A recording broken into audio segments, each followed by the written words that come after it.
everybody, welcome back to another episode of the Climb to Get the Podcast. I'm your host, Toner Scorp, here with my co-host, Deception. Deception, say hi. What up? What is up, ladies and gentlemen? This is episode 156 of the Climb to Get the Podcast.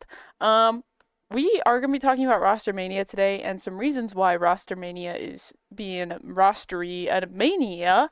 It's really bringing out the mania for me this week. Some certain things that are occurring that are for lack of better words, gross and disgusting. A lot of there the were some developments. yeah. So we didn't. Kind of like, okay, I didn't expect this to be Yeah. the So first inkling of roster mania, but I guess. yeah, we started Rusty Mania out very weirdly last week. So we knew this going into the podcast last week, but we didn't say anything because we wanted to see what would happen, and we kind of just wanted to just dedicate an entire podcast episode to the roster changes. Luckily, actually, let's just get into it. So,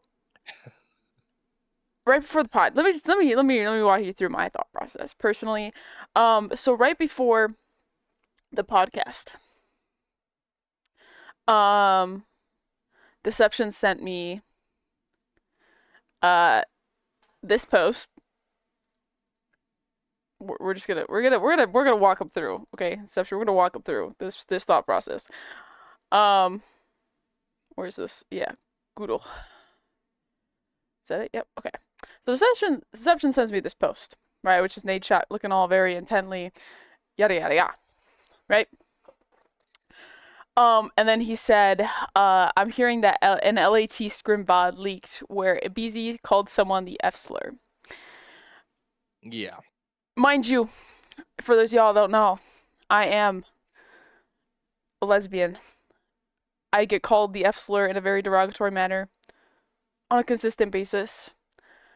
So yeah, it boils my blood a little bit, and so does it for a lot of allies and a lot of queer people. So then, some murmurs go about, and we find the clip. I'm not gonna play it on stream because it does say the slur and it's not bleeped or anything like that, but it is confirmed that there's a clip. It's Abizi saying it on this on this clip. It So was kind of hard to find it because there were like there was like one account that was posting it like everywhere. yeah, That was like replying to like every COD related tweet posting it, and then that account like I don't know if they got suspended or they deactivated it or what. might have been like put so on it was, like, spam kinda or hard to something. find it. They might have put like spam or something. But so it's been found. I have it. If y'all want to see it, let me know. I'll send it to you if you want the proof. Probably can find it pretty quick, but It basically was like the way that somebody found it was they were, I don't know why, I don't know why they were doing this or why it was happening, but like somebody was just combing through, somehow getting into unlisted scrim VODs and just combing through them and found that. yeah, I don't know what I the don't know if they got like, I don't know if somebody got like a hit that like Abizi said that and then just went to do it, or if it just got found randomly. But yeah, we don't know if it was an intentional looking for something. I don't know if they were looking for something or they were just watching. I don't know. We don't know how this clip was found about, and I don't think that really matters. Mainly because if you're saying it behind closed doors, it doesn't make it okay. Just because you didn't say it in public or on stream doesn't mean that the consequences shouldn't be the same. Um, to be honest, I personally didn't think anything was gonna happen. When this came about, because nothing ever really does happen. I mean, I don't remember how long ago it was, but when Censor came on and said the N word on stream twice in like the same it was week. in MW2. Yeah, nothing happened. He put out an apology and then he said it again like 2 days later. So, I mean, he doesn't care. I mean, he said it in a way to where like it is in his vocabulary. And then the same thing happened here with the BZ in this clip. It is in his vocabulary. That is not a word that he accidentally said and was like, oh shit, I shouldn't have said that. He said it and he was proud of it and he stood on it and there was no hesitation. And that, I think, in and of itself is what it is. as far as like, it's plain as day that he just doesn't care. And I'm honestly, personally, sick and fucking tired of the way that our community, like the gaming community as a whole, just reinforces this type of behavior because it's not okay. It is simply just not okay. As someone who sits here and watches the CDL on a consistent basis and covers the CDL on my own platforms, I'm personally like disgusted because why are we still doing this? It's the big 2026. You know, we should be evolved as a society, but we're still here saying this shit in 2026. And you guys know you're being recorded. Scrim VODs get leaked all the time. And what? All that's happened is he got benched. Which I'm surprised anything happened at all, to be honest. I really am. Especially when Nadeshot came on and said that we need to like move on, get over it, whatever, whatever. I'm shocked that he at least got benched. I'm glad that something happened, but it wasn't enough. And it's never going to be enough because there's never going to be any consequences for these types of actions to the point where it should be. To where the point where these people are going to make themselves better. And there's been the excuse, sorry, deception, I'm really going on this tangent, but there's been this excuse in the Call of Duty community is like, oh, we've said worse, or you didn't grow up in the lobbies that I did, da da da. I did. I did grow up in those lobbies. I played Call of Duty since I was 5 years old. Okay, I'm now 22. I've been playing Call of Duty for 17 years. Most of my life, almost all my life at this point, I've been playing Call of Duty. Okay, I've been in those lobbies, and I've heard the worst of it because I am a woman. Okay, I'm starting an entire business on the premises of the fact that I grew up in those lobbies. And it's awful. Okay? But also, I wasn't just called those things in those lobbies. I've been called those things IRL. People have said those things to my face. Okay?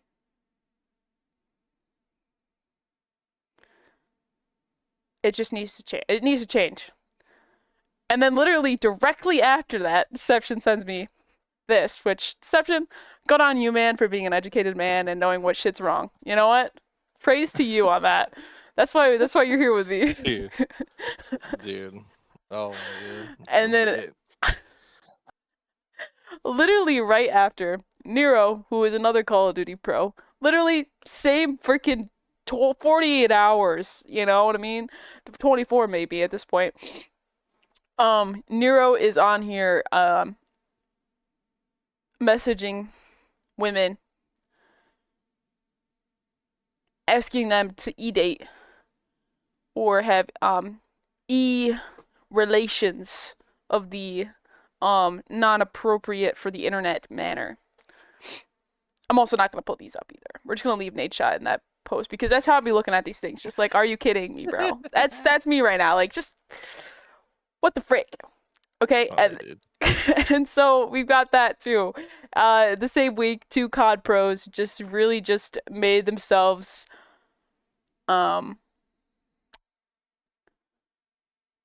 made a freaking fool of themselves essentially in two different manners. One in a very creepy and disgusting way, and the other one in a derogatory, I mean, I guess they're both derogatory and insensitive and self-centered way. And I think this is something to point out, especially as we go into this roster mania talk, because they did get, Abizi did get benched from the roster.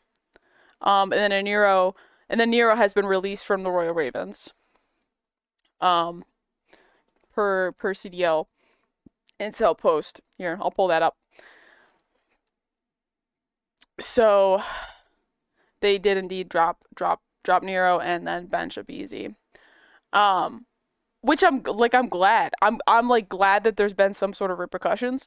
The thing is I don't know, based on track record of the CDL and these teams and just the Call of Duty and gaming communities in general, these guys still have a path back.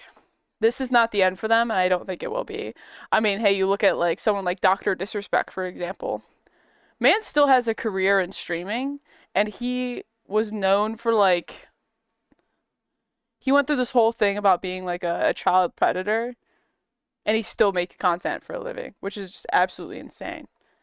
So I don't think it's over for these guys. I'm glad some sort of repercussions have been taking place, but I don't think it's enough. But I don't think it'll ever be enough for me in this state of the leagues. But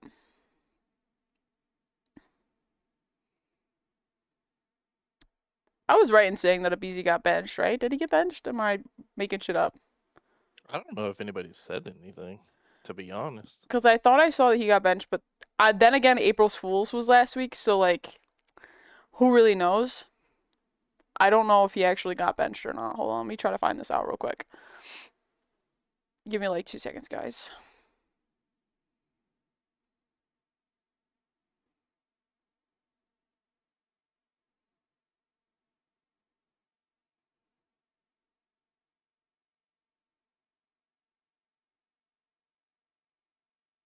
I don't think anybody said anything about it, to be I don't think honest. so either. Hold on.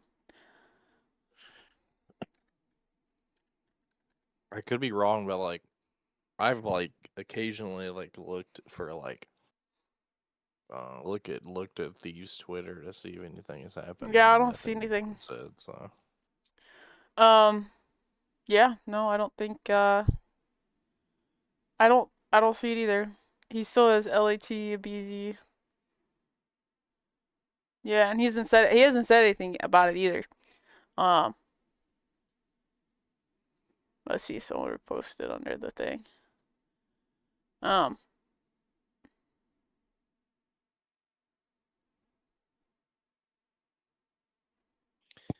yeah, I just so it looks like there's nothing been done for BZ. Looks like my he's still on guess the team and honestly everything. is like if something was done, it was probably done like behind the scenes. It was probably just something to where um they probably just did it to where it was like, oh, we're gonna give him like sensitivity training or whatever, Mhm. and we're not gonna say anything about it because that's been done before. Um, it's not always been like super transparent that like teams are like, oh, we're sending this player to sensitivity training. It usually just kind of just happens, and then you move on after that. So I wouldn't be surprised if that's what happens, but we'll see. Hugs, you're so right. It is because so many predatory men support other predators, and it's so frustrating and angry because especially like you would think with a company like 100 Thieves. Yeah, I know LA Thieves is kind of different, a separate entity a little bit, but it's still under the same. It's a sub business of under the same umbrella of the 100 Thieves brand. You would think that that 100 Thieves being the brand that they are about diversity and both in gender and in race and who you are, like they're one of the like they're one of like the better organizations on that front, right? Like when you look at you see like these organizations, 100 Thieves comes to mind as far as like their content creators. I mean, you've got a co-owner like Valkyrie who is one of like the standout women in the space. And honestly, like I'm surprised that she hasn't said anything. I know she's in like South Africa right now doing stuff for her own personal um endeavors, but like I'm just wondering why. Like I'm shocked, but I'm not at the same time. Like I'm shocked because I'm like, damn, I thought I had faith in this organization to hold these players accountable, but at the same time, it's just like I'm not shocked at all because this is it. This is what the gaming community is. It's this toxic bubble where you can just say whatever you want and you can get away with it. And now, with everything, these people's careers, they nothing happens. There's no repercussions for their actions, and it's very distasteful and disgusting. Sadly, there are so many cowardly, toxic internet trolls. Yeah, yeah, but these aren't even just internet trolls. These are people that are these are people that like kids look up to. You know what I mean? Like there's so many people that watch, these streamers and these players in the league that or like I want to be just like them one day. And then they do something like this and then they don't see that there's any consequences and then so those kids are like, "Oh, so it is okay." So, we're not, these aren't kids, these are adults. They may be young in their 20s or whatever, but they're adults and they deserve adult repercussions and consequences. This isn't when you're a kid and you're like, "Oh, don't say that or I'm going to take away your iPad." This is like, "Don't say that or you're going to lose your job." But the thing is they don't lose their job. There is no repercussions. Yeah. And that's the part that pisses me off. They bring in money so they don't get tossed. Yeah, pretty much. It's just frustrating, and I know that we're gonna change into like we're gonna really shift back into like the roster change and everything like that. But I really wanted to say this because at the end of the podcast last week, I think I went on like a 10-minute tangent after we ended about this with Deception, because it just makes me so angry, and if it doesn't make you angry, then there's a problem because this is outrageous. It's stupid, outrageous. It's frustrating. It's the epitome of what needs to change in the gaming space. Okay, I'm gonna get off my soapbox now. Let's get into roster mania, which it's not really too much right now. It's mainly just um we've got some changes coming to Overload. Um, Dude, the overload changes. Like, I not before even Major One happened? Did I not say that this is how they should do it? yeah, yeah. I mean, yeah. I mean, so pull up the clip. Let's go. Clip it and rip it. Let's go. Deception's right again.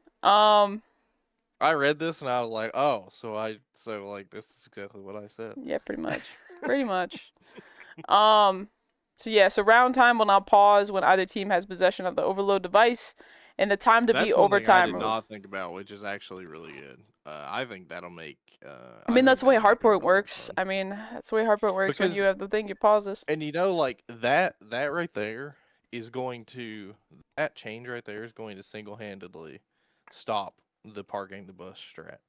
Oh yeah, Because the timer is going to be paused. So now teams are not just going to want to sit there for like ever unless you're some weird like I don't weirdo, know. weirdo. Some teams may be sadistic enough to try to do that, but Maybe they're like I here. feel like that's going to completely eliminate parking the bus.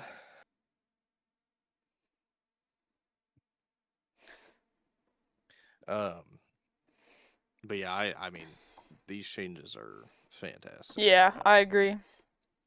Especially like the way that it works, like how it's like the old CTF overtime rules where it's like um now I mean obviously like the rules are still in play, I think, for like if the ball carrier has the ball.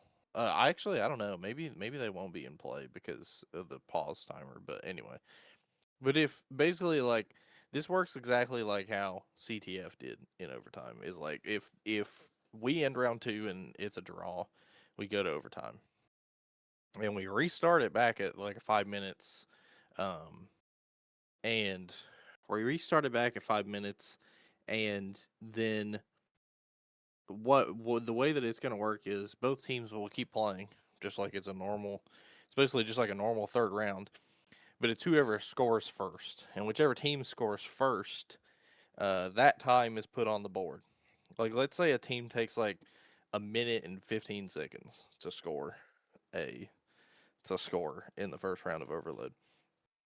The Mhm. next round, the other team will have to score within a minute and 15 seconds. If they do not score within a minute and 15 seconds, or whatever time the first team sets, it's over.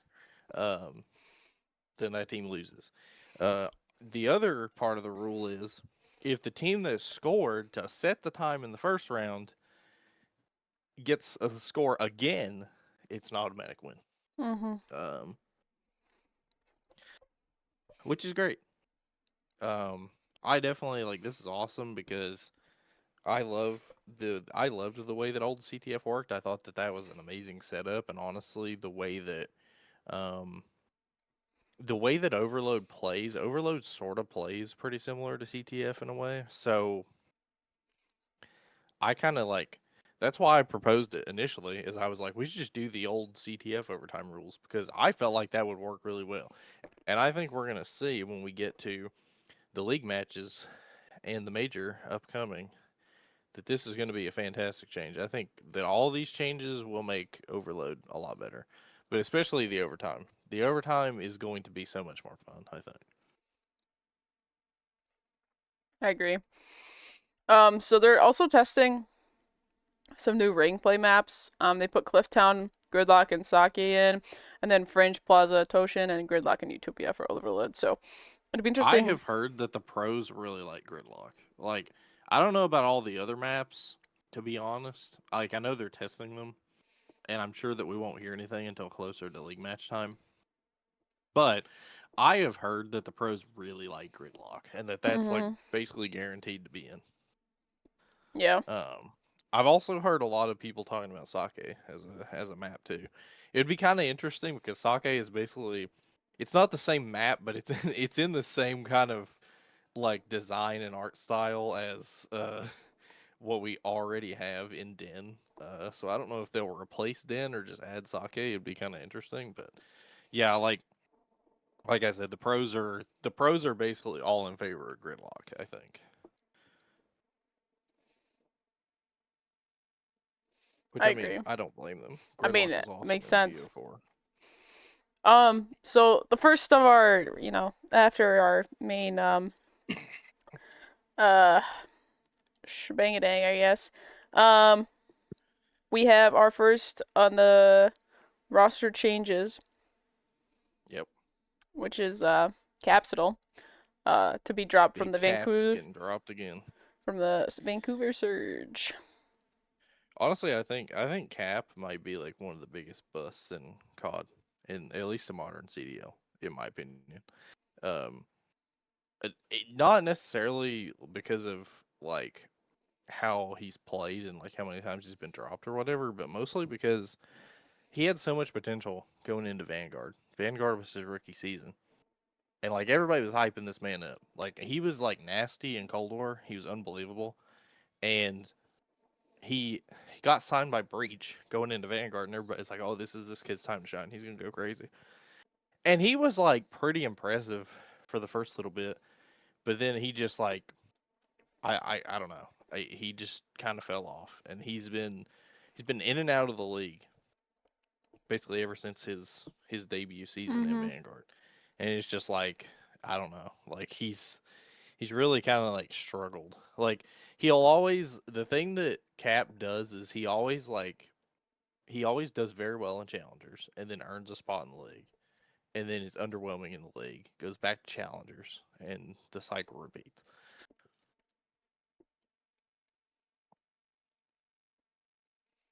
And like at this point, I'm gonna be honest, I don't know what the heck Surge is gonna I don't know either. do. I don't know what they can do at this point. I think this might be a chalk season for them. If whatever change they make for Cap here does not work, I think the season's chalk for them. I think they just kind of ride it out the rest of the season. I agree. I mean, the thing is like, unfortunately, that team is like it's like doomed. I think it's very rare for that team to have a really great season, and so every season that they do have, I feel like there's some sort of like thing that they just can't get it. They can't get it done. There's been a couple. I don't know. There's been a Like couple that are just like a standout that are, but I don't know. Like last year was probably. I'm gonna be honest. Even though they had Sib and Pred on there and MW too, and they actually won an event with them. And even though they've had really good players in the past, I honestly feel like on a consistent basis, like put an entire season's work together, I feel like that team from BO6 last year was the best team they ever had. I think that was the best Surge team to put together an entire season. And why they blew it up, I don't know. I mean, a lot of people could look back to like the rumors that Neptune was like looking for like a different team. Like before grand finals even started at champs. But there are multiple sources that say that he was doing that because it was already confirmed that they were going to be blowing it up. So it wasn't like it was his fault. That's Um, true.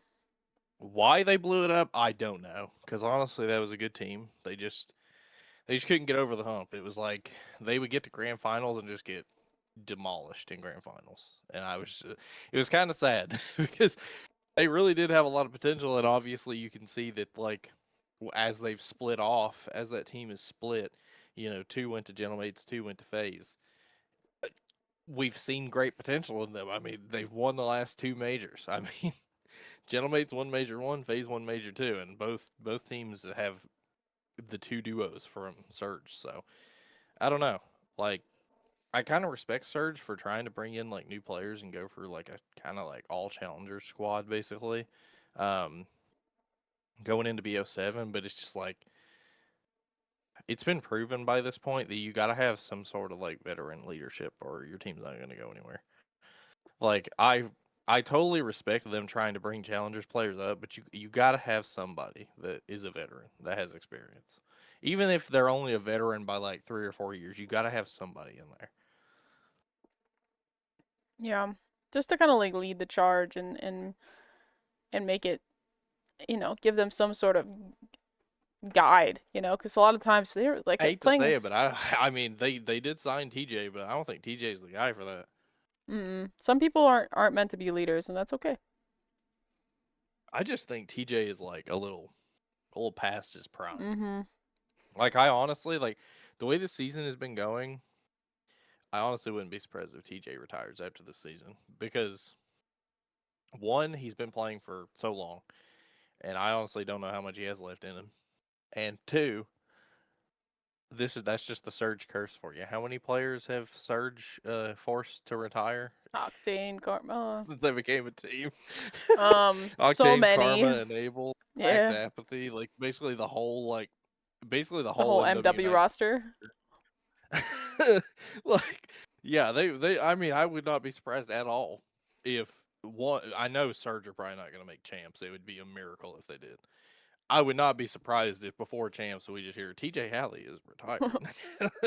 Octane goes, lol. Dude, Octane knows, bro. He was there for freaking 2 years, dude. He knows, and he almost Octane very nearly retired. He was like, I don't remember. I don't know if Octane has said it before, but I know like there were rumors that he was going to retire after Cold War, and I really think that if Octane had to choose between another year with the Surge or if he hadn't had that like opportunity he had to join Thieves, I think he would have retired. Oh, 100%. I think that would 100%. have been it.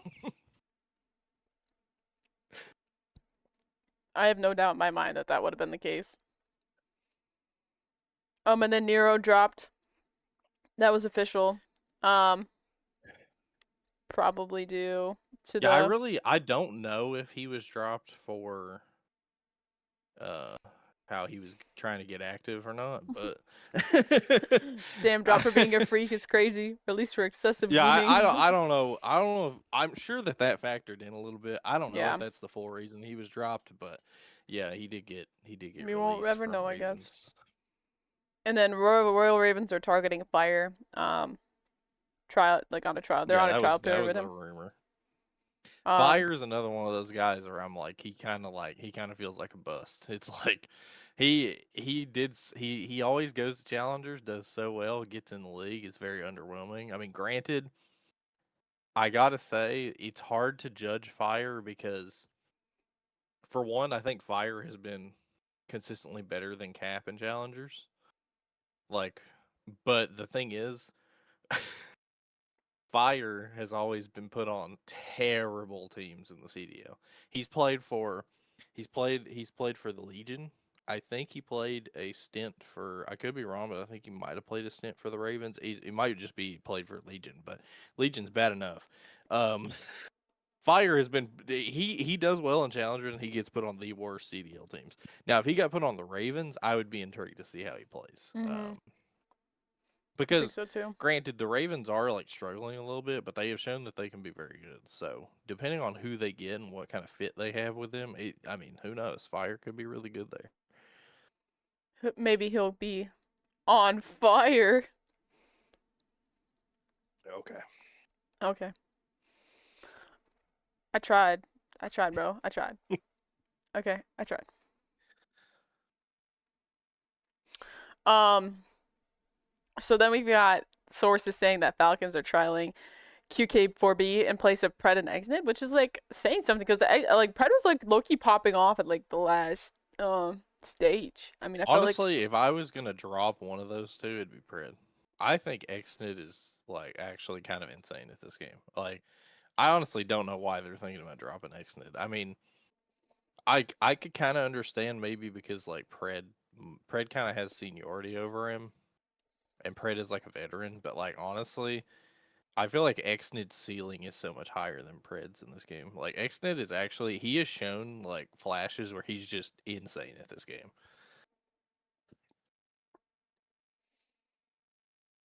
So I don't know.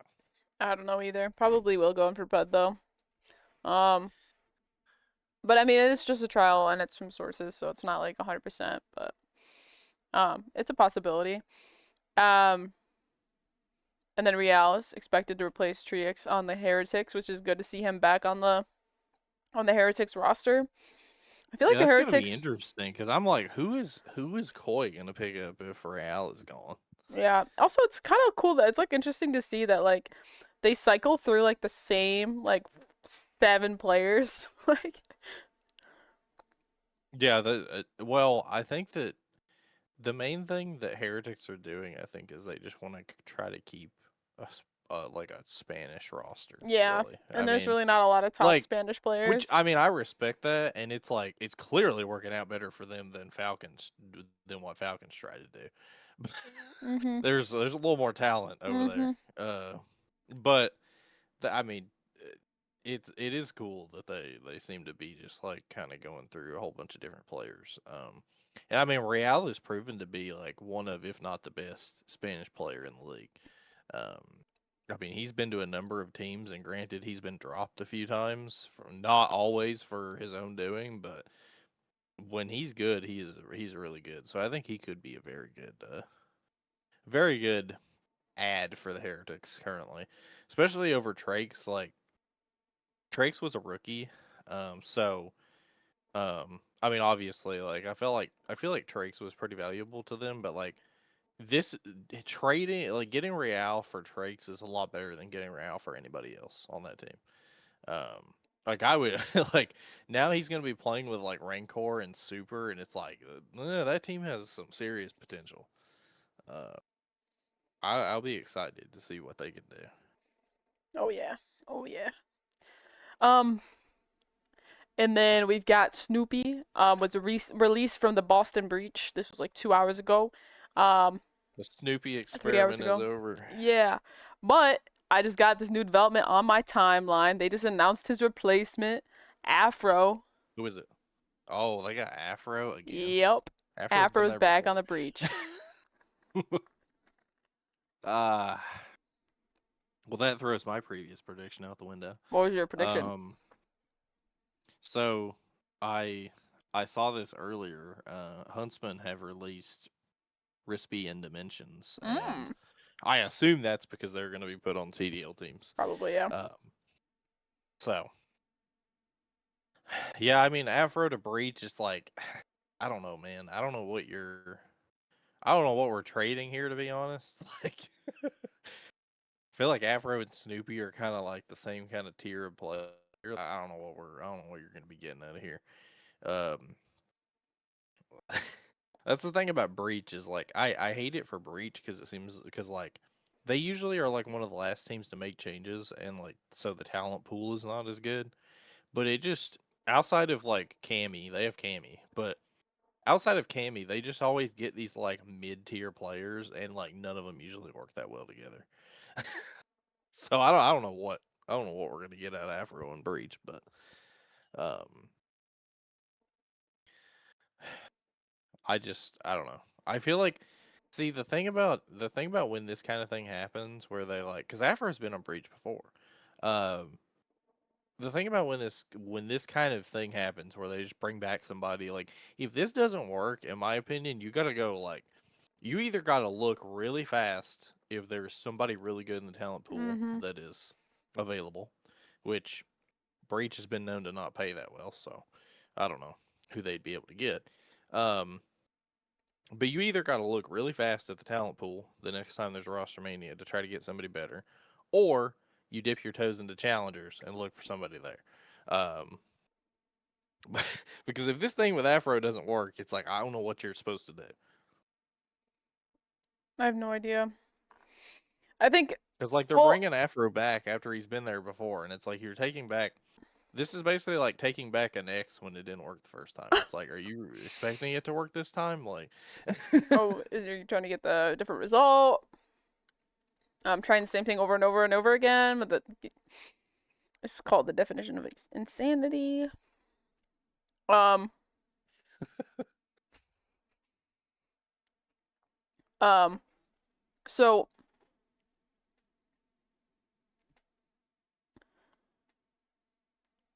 didn't Omit take over the? there was a rumor. I don't know if it's been like formally announced, but yeah, it was. There was a rumor that Omit was supposed to take over. Which I mean, if they do, probably a good thing because Omit obviously like already has their hand in challengers, and they seem to they seem to know how to run uh, CDL stuff and like anything like COD related Yeah. a lot better than Oxygen does. Oxygen has not really had a great tenure in CDL. No. Um, they started off very promising, but they have proven to like not be the greatest at running this whole thing. So if this is true and if this does happen, I think that is a improvement for Breach. I think that's a dub for them. I think so too.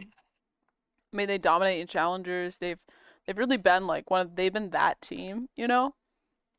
Um. Yeah, they've been really good, and I mean like they've been good everywhere. Like, Yeah. because I'm pretty sure that they started before they got into CDL challengers, they were a Warzone team and they had really good Mhm. Warzone players. So you know when they stepped into challengers, it was like okay, let's see who you can get, and they've fostered a whole lot of talent. Like, um, I'm pretty sure.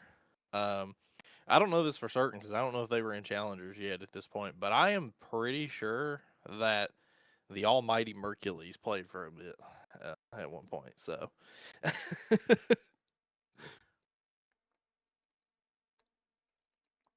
Yeah. I I mean, think. they Omit has been very, very good at like fostering talent and getting them into Yeah. the CDL. So if they did take over Breach, this would be great for them. Um, the thing is, though, is like, what would I wonder what they would do with the name? Like, I wonder if they would keep Breach or they would change to like Omit Boston. Ooh. Maybe. Probably. I think they would honestly. Or maybe they would try to like do like the omit Brooklyn or omit Queens. Feel well, they could maybe do Omit Brooklyn, yeah. Like, I don't know if they would want to like move though. I mean, obviously they could do whatever if they own Breach at that point, but Yeah. I don't know. it'd be kind of weird though because I feel like they would feel like they should do Omit Boston because then it's like if you have Omit Brooklyn in the CDL, it's like then you'd have to go to challengers and be like, okay, you're Omit Brooklyn Academy now, Oh yeah. I or maybe mean, they relocate to somewhere completely different. Who knows? maybe. I don't know. I just Boston Breach ain't doing it right now. Who was Yeah, who? I kind of like I low key really want to see this happen because I think Omit could make a splash in the CDL if they do it right. I can't remember what spot did that Boston Breach take over. Boston Breach took over in Vanguard because Optic Texas became a thing. So Oh, so it took over like uh, didn't take over MV slot. yeah, it took over Dallas Empire. Gotcha, gotcha. I'm surprised they're not trying to get back in. Because remember, like we were all like at that point we were all like, okay, what's gonna happen? Because we Mhm. only had 11 teams. Yeah. And then like last second, Oxygen Esports came in. They're like, "Oh, we got a team now," We'll be in here. We'll do and I it. was like, "All right, let's do it." And I remember like the biggest signing at that point, the biggest thing that they did during the whole time, and and this was great because he notably he did have the best KD in the Major One qualifiers at Vanguard. But the biggest thing that they did was they created this team and they immediately signed Methods. I remember like back then, like Methods had been released from Ultra, and he was like the hottest free agent going into that season. Like he was the guy that it was like, oh, somebody's got to pick this man up because he's gonna be good. And Breach got him immediately, and he was really good in the beginning. Yeah. I just think it's a wow. All right. That was English. Did you get any of that deception?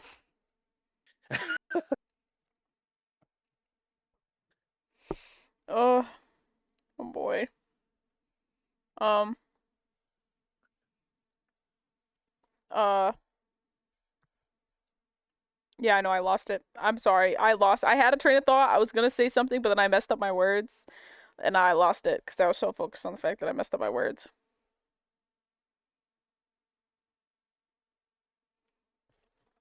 I don't know. Fuck. Dang it. We lost it. It's gone. It's gone. I can't get it back. Okay, I have a good question for you. Oh god. Um, Oh god. well, let's assume that Rispy and Dimensions are going to CDL teams. Okay. That's what I'm thinking is the reason why they got released by Unspin. Okay. Um, where do we think they go? Because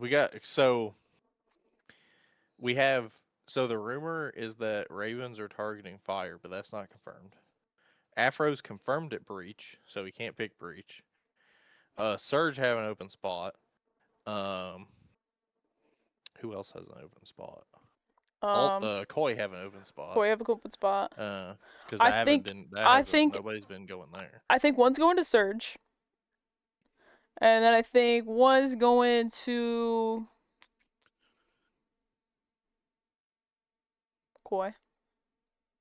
Who goes where though? I don't know.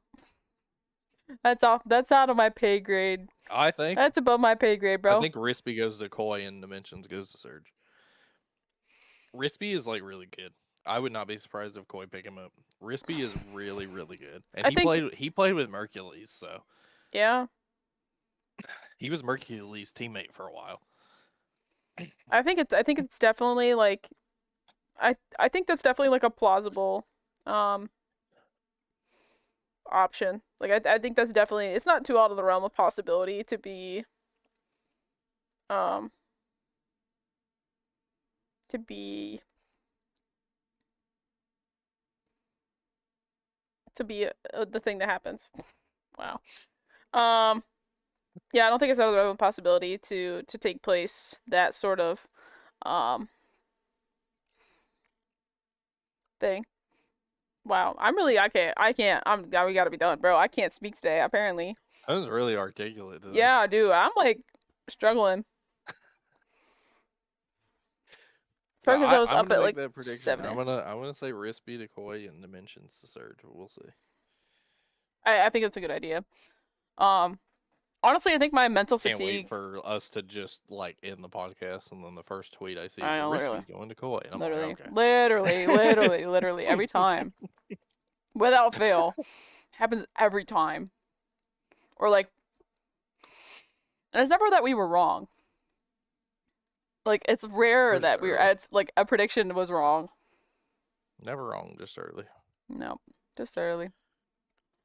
Um, yeah, no, I think it's time for me to be done. I've been really like locking in. My sisters are on spring break with my parents right now, so it's just been me. So I've been really locking in on like working. Like I've been working like all day, every day, whether it's on school or syndicate stuff or like editing videos for my channel.